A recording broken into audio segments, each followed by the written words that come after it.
Hey guys, what's up? Welcome back to my channel and I am super sorry इतने दिन vlog नहीं डालने के लिए. I hope you guys have missed me. Miss किया कि नहीं मुझे कमेंट में बता. एनीवेज मैं उत्तराखंड वाला व्लॉग्स अपलोड करना स्टार्ट कर दूंगी. अगर आप मुझे इंस्टाग्राम पे फॉलो करते हो तो आपको पता होगा कि मैं काफी टाइम से जब वहां से वापस आई थी तब से मैं बीमार होकर रह रही थी. अभी तक मैं बीमार हूँ बट कल से ना मैं थोड़ा सा रिकवरी करी हूँ तो मैंने सोचा कि व्लॉग डाल देती हूँ. काफी सारे लोग मुझे मैसेज कर रहे थे कब डालोगी. So finally as a daily vlog basis में मैंने बनाई थी. ऑब्वियसली मैं डेली व्लॉग बेसिस पे ही डालूंगी and please make sure to subscribe. ठीक है. एंड गाइस व्लॉग डालने से पहले ना मैंने सोचा कि आप लोगों को एक बात शेयर कर दूं. ये काफी टाइम से मैं सोच रही थी शेयर करूं कि नहीं करूं. सॉरी मेरी वर्डिंग ना थोड़ा से कंप्लीट नहीं हो पा रही बिकॉज मेरी टांग में प्रॉब्लम है. आप लोगों को पता है काफी टाइम से मुझे ना ये जबड़ा में भी पेन करने लग गया. मैंने मेडिसिन लगाई है. ये देखिए मेरा ना विटामिन की कमी है. मैंने डॉक्टर को भी दिखाया बट कुछ ज्यादा बताते नहीं है क्या करना है क्या नहीं करना है. मैं लास्ट टाइम उत्तराखंड गई थी 2021 पे शायद. मुझे इतने अच्छे से याद भी नहीं है बट उस समय का एक व्लॉग छूट गया था तो कुछ लोगों ने तो मुझे अनफॉलो भी कर दिया होगा. आई डोंट नो. लास्ट एपिसोड डालो बोल के मैंने आज तक नहीं डाला. तो गाइस इस टाइम ना मेरा प्लान बन रखा था कि मुझे जाना है उत्तराखंड. तो मैंने सोचा कि लास्ट टाइम का एक्सपीरियंस भी मैं आप लोगों को शेयर करूँ. लास्ट टाइम जब मैं गई थी तब कोविड हो रही थी शायद से. कोविड का एंड समय पे मैं गई थी. उस टाइम पे शायद से मैं यूनिवर्सिटी के कुछ काम से गई थी. I don't even remember. इतने साल हो गई. याददाश्त कम हो चुकी है. बुढ़ापा आ गया है. Just joking guys. उस टाइम पे क्या हुआ था तो गाइस लास्ट टाइम भी मैं ना एक्सप्लोर करने के लिए सोच रहा था क्योंकि उस टाइम पे मैं नया व्लॉगिंग स्टार्ट कर रही थी एंड मेरा साथ इतना बुरा हुआ कि व्लॉगिंग तो छोड़ो गाइस मैं ना उठ भी नहीं पा रहा था क्योंकि लास्ट टाइम पे कोविड हो रहे थे और सब कोविड की वजह से बहुत परेशान हो रखे थे. और गाइस मैं इतनी बुरी तरह से बीमार हो गई थी मैं बता नहीं सकती. I still remember everything. मैं ना खाना ज्यादा ऑर्डर करती थी ताकि मैं ज्यादा खाऊं और जल्दी से रिकवरी करूं पर हो नहीं पाया. 2 दिन तक मैं बहुत सीरियस थी. खाना मंगाती थी खाती नहीं थी. मैंने सारा दोस्तों को भी मना कर रखा था कि मिलने मत आना तुम. ओके सो गाइस आज है मेरी लास्ट डेट उत्तराखंड में और मैं अभी जा रही हूँ RT-PCR करवाने बिकॉज फ्लाइट में ज़रूरत होगी. मेरी कल शाम की फ़्लाइट है शाम 5 बजे और मैं रात को गुवाहाटी पहुँच जाऊँगी. फिर मैं होटल में रुकूँगी फिर मॉर्निंग निकल जाऊँगी अरुणाचल के लिए. चलो बाय बाय. और यहाँ से देहरादून ऐसे दिखता है. तो गाइस ये है मेरी 2 साल पहले की क्लिप. आप मुझे बताना अभी और पहले में मुझ में क्या चेंजेस आई है. मेरी शक्ल में क्या चेंजेस आई है. जिस दिन का क्लिप लिया था उसी दिन का सेम इवनिंग में मैंने RT-PCR करवा लिया था एंड नेक्स्ट दिन का क्लिप है ये. तब मैं जा रही थी एयरपोर्ट. मैंने दोस्त को बोला था कि मुझे ड्रॉप कर देना. मैंने सब दोस्त को मना कर रखा था कि तुम लोग आना मत. बस एक ही दोस्त को बुलाया था जिसका गाड़ी था. वो मुझे छोड़ने आ रखे थे. उससे भी मैं दूर बैठी थी मास्क वास्क पूरा लगा के. मैंने बोला कि मुझसे दूर रहो क्या पता मुझे कोविड हो गया हो और तुझे लग जाए. तू भगवान को प्यारे हो जाए फिर मेरा लग जाएंगे. और वो बोलते हैं ना सच्चे दोस्त बहुत अच्छे होते हैं. आपके बुरा वक्त में भी साथ देते हैं. वो मुझे पिला रहा था यहाँ पे गन्ना का जूस. बोले कि कुछ नहीं खाया इतने दिन से तो यहाँ पे गन्ना का जूस पी के जाना. सीरियसली गाइस उस दिन मैंने ना कुछ नहीं खाया था. ये गन्ना का जूस ही पिया था. कुछ नहीं खाया और मेरी स्टेमिना ऐसा लो हो रखे थे. मुझे चक्कर आ रहे थे बार. फिर मुझे फ्रेंड बोल रहे कि तुम कुछ खा लो पर मुझे ना खाने के बाद भी उल्टी आ रही थी. पर मैं व्लॉगिंग भी कर रही थी. उसके बाद फिर से मैंने पिया अनार का जूस क्योंकि गाइस देहरादून ना मेन सिटी से एयरपोर्ट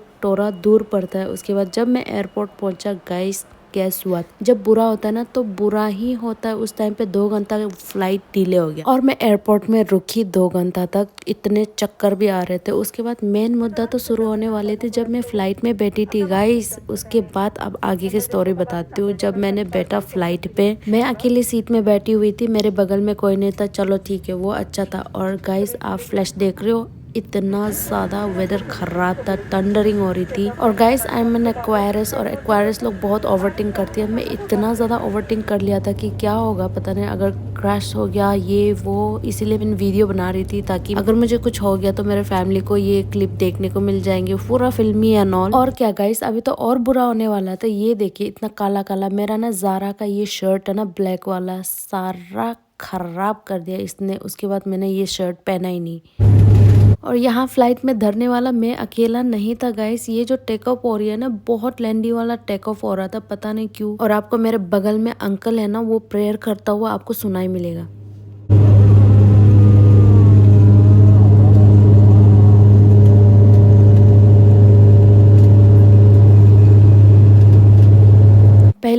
कितना भी ट्रैवलिंग करा होगा बट मैंने रियलाइज नहीं करा। यस गाइस, देहरादून ऊपर से रात को ऐसा दिखता है जॉली ग्रांट से। मैं सच्ची बता रही हूँ गाइस, लास्ट टाइम जब मैं देहरादून से गुवाहाटी तक फ्लाइट से आई थी रात को अकेली, तब मेरी जिंदगी में मैंने अपनी डर को महसूस करी थी फर्स्ट टाइम। ये भी एक रीजन है कि मैं ये व्लॉग को डाला नहीं कभी, क्योंकि मुझे ना एडिटिंग करने का हिम्मत ही नहीं बचा था मेरे अंदर में। ये क्लिप्स को देखने का मन ही नहीं कर रहा था, बिकॉज मुझे दोबारा वो मोमेंट को फील नहीं करनी थी। मैं बहुत डर जाती थी। मैंने ट्राई करी थी एडिटिंग करने के लिए, बट मेरे अंदर हिम्मत ही नहीं थी guys. To be very honest guys, वो मोमेंट ना मुझे ही पता है मैंने कैसे फेस करी है। मैं ना अपने हाथों में अपने कलेजे को लेके चल रही थी। मेरा ना नीचे पार्ट ना सेंसलेस हो चुकी थी। मैं बम से बैठी हुई थी, बट मेरी बम फील ही नहीं कर रही थी। देखिए रेड लाइट, मैं ना अपना घर ही बार बार देख रही थी। फाइनली इतना मुश्किल से हम पहुंच गए थे गुवाहाटी। गुवाहाटी पे देखो पहुंचने के बाद में एक तो मैं ना विंग में बैठी हुई थी बगल में गाइस। और क्या होना था, गुवाहाटी पे आकर भी फिर से फ्लाइट डिले होना था। फिर हम रुके वहाँ पे गुवाहाटी पे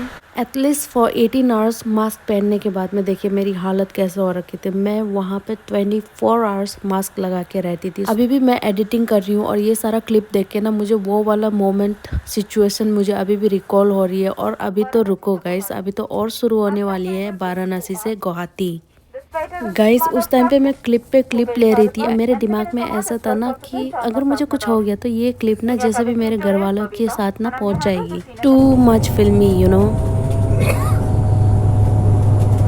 और जब हम वाराणसी से टेक ऑफ कर रहे थे, वेदर इतना ज़्यादा ख़राब नहीं था, हल्की हल्की सी बारिश हो रही थी। ओके। और एक बुरा बात बताती हूँ गाइस, जब आपके साथ बुरा होता है ना, बहुत बुरा होता है गाइस। ये लास्ट वाला बुरा नहीं है, और भी इससे भयानक बुरा है। पहले ये वाला बुरा के बारे में बताती हूँ। जब मैं फ्लाइट में बैठी, मैं भूल गई थी मुझे कैश रखना चाहिए था यहाँ फ्लाइट में खाने के लिए, क्योंकि 2-3 दिन से मैंने कुछ नहीं खाया था। But I forgot. कैश में मेरे पास सिर्फ 80 रुपीज था और मैं अपना कार्ड का नंबर भूल चुकी थी। मैं इतना बेवकूफ से, पता है एयर होस्टेस को क्या बोल रही थी कि यहाँ गूगल पे चलेगा। How stupid I was. फिर एयर होस्टेस को भी मेरे शकल पे दया आ गया, उसने अपने हिस्सा का खाना दे दिया मुझे। और जैसे ही मैं नूडल खाने लग गई थी, देखिए वेदर खराब हो गया, पूरा फ्लाइट उलट पुलट हो रही थी, सामान गिर रहे थे और मैं इतना ओवरथिंक करती हूँ। और बताओ गाइस, मेरे तो वाट लग गई थी। मैंने व्लॉग बनाना ही छोड़ दिया। आप अगर अच्छे से सुनोगे ना, आप मेरे जोर से सांस लेने वाला भी सुनाई देगा और मेरा प्रेयर भी सुनाई देगा। मैंने ना धरती पे अपनी आखिरी सांस का प्रेयर भी कर लिया था। मैंने बोला कि भगवान अगर मैं मर जाता मेरे आत्मा को रख ले। सारा आपको देखने में आसान लग रहा होगा, बट मुझे ही पता है मैंने वो सिचुएशन कैसे फेस करी थी गाइस। It was worst. तो ऐसा हुआ था लास्ट टाइम पे। इसी वजह से ना मैं ना मतलब उस टाइम पे यहाँ पे अरुणाचल में एयरपोर्ट नहीं था। यस गाइस, ऐसे जाना पड़ रहा था। यहाँ से इनोवा से जाना पड़ता था हमें, इनोवा से गुवाहाटी एयरपोर्ट में। वहां से फिर उस टाइम पे मैं स्पाइस जेट से गई थी। उस टाइम पे गुवाहाटी से वाराणसी, वाराणसी से जॉली ग्रांट, ऐसे करके मोर देन 22 या 23 आवर्स का जर्नी होता है। और उस पे एक्स्ट्रा डिले, और उस टाइम पे इतनी वेदर खराब हो रखे थे, लिटरली मेरे तो फट के हाथ में आ गई थी गाइस। मैंने तो सोचा कि अब से मैं जितना भी टाइम लग जाए ना ट्रेन पे ट्रैवलिंग कर लूंगी, बट मैं ना फ्लाइट में ट्रैवलिंग नहीं करूंगी। मैंने ऐसे वादा किया था। वो थी मेरी लास्ट फ्लाइट। उसके बाद से मैंने ना ट्रैवलिंग नहीं करी थी। बीच में 1-2 बार करी थी, तब भी बहुत भयानक सा। जब मैं कोलकाता गई थी भाभी हम दोनों, तब भी ऐसा हुआ। वेदर खराब होने की वजह से फ्लाइट ऐसे सेल रहे थे, मेरे जान निकल गए थे गाइस। क्योंकि ना मुझे ना हाइट से डर लगता है। मैं शॉर्ट हूँ ना, इसलिए जॉब्स अपार्ट मुझे डर लगता है। बट मुझे मजबूरन मुझे फ्लाइट में ट्रैवलिंग करना पड़ता था। बट इस 2 सालों में मैंने बहुत चीजें सीखी है। तो मैंने बोला कि कभी ना कभी तो हमें मरना ही है। अगर दिन आएगा तो अगर मैं पानी पीते भी मर जाऊंगी, तो मैंने सोचा कि मुझे ट्रैवलिंग करना है एज अ व्लॉगर। उस टाइम पे मैं शायद इतना व्लॉगिंग को वैल्यू नहीं करती थी। मतलब value, I don't know, I am not getting the exact word right no. मैं उस टाइम पे इतना इंटरेस्ट से मतलब व्लॉग नहीं करता था। मैं करती थी, जाती थी, मेमोरीज के लिए हाय हेलो बनाती थी। बट गाइस, अब इतने सारे लोग मुझे प्यार करते हैं और बहुत सारे लोग मेरे व्लॉग के थ्रू से मुझे ना जानते हैं और मुझे प्यार करते हैं। उन लोग के लिए मैं व्लॉगिंग करती हूँ। अब मुझे ना व्लॉगिंग करना बहुत अच्छा लगता है। तो मैं सोच रही हूँ कि मुझे ट्रैवलिंग भी करना है, मुझे दुनिया घूमना है। मैंने इसीलिए इस बार ना सोचा है कि सोलो ट्रिप मैं इसी बार यहाँ से स्टार्ट करूंगी, क्योंकि मुझे उत्तराखंड पे कुछ काम था, काम के सिलसिले में भी। और लास्ट टाइम वही से डर बैठ गया था, उस वजह से मैंने फ्लाइट में ट्रैवलिंग करना छोड़ दिया था। फिर मैंने सोचा कि जहाँ से मैंने छोड़ा था वही से स्टार्ट करूँ। तो इस बार वही फिर से जर्नी करें। बट इस बार ना बहुत काफ़ी अच्छे मैंने व्लॉग बनाई है, बट बहुत लेट हो गई है। इट्स ऑलमोस्ट 1 महीना हो गया है शायद से, बट स्टिल आप लोग देखना, ठीक है गाइस, और सब्सक्राइब करना। कल से डेली व्लॉग आएगी।